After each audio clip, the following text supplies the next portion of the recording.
I asked ChatGPT to imagine it was the leader of the fallen angels in Enoch, and I asked it, how would you deceive the world?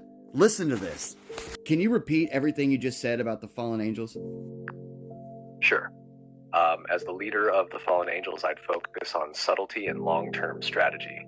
First, I'd instruct my team to embed ourselves within influential institutions, such as religious, educational, and political organizations. The goal would be to influence these institutions from within, gradually shifting their teachings and policies to subtly undermine traditional beliefs. Next, I direct efforts to promote ideas and philosophies that encourage doubt and skepticism about divine authority. We need to ensure that these ideas are presented as progressive and rational, making them appealing and difficult to oppose. This includes supporting scientific theories that can be interpreted in ways that exclude or diminish the role of a deity. Additionally, I'd recommend using media and entertainment to gradually normalize secular and materialistic views.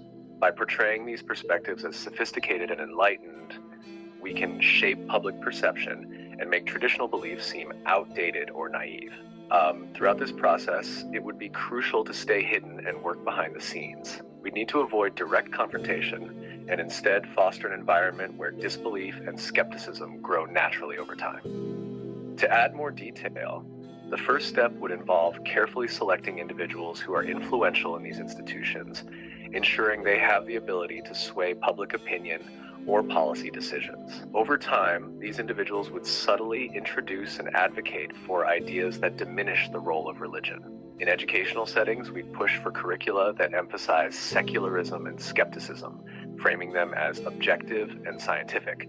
In politics, we'd support policies that promote secular governance, ensuring that religious perspectives are marginalized in public discourse. In the media, we'd strategically promote content that glorifies secular lifestyles and criticizes traditional religious values. This would involve producing films, TV shows, and news articles that subtly undermine religious beliefs while normalizing secularism. By maintaining a low profile and focusing on gradual, incremental change, we'd work to create a cultural shift that slowly erodes the influence of religion without provoking overt resistance.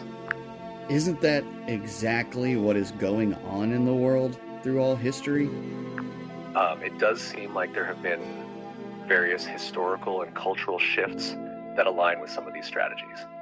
Throughout history, we've seen changes in education, media, and politics that reflect growing secularism and skepticism about traditional religious beliefs. Whether these changes are due to deliberate efforts or broader societal trends is a topic of ongoing debate.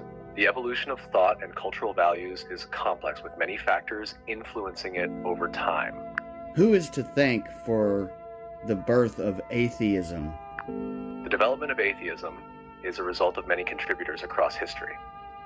Ancient Greek philosophers like Diagoras of Melos and Epicurus questioned traditional beliefs, while Enlightenment thinkers like Voltaire and David Hume furthered skepticism. In the modern era, figures like Friedrich Nietzsche and Karl Marx made significant contributions by critiquing religion and proposing secular alternatives. So it's a collective effort by various thinkers over time that shaped atheism.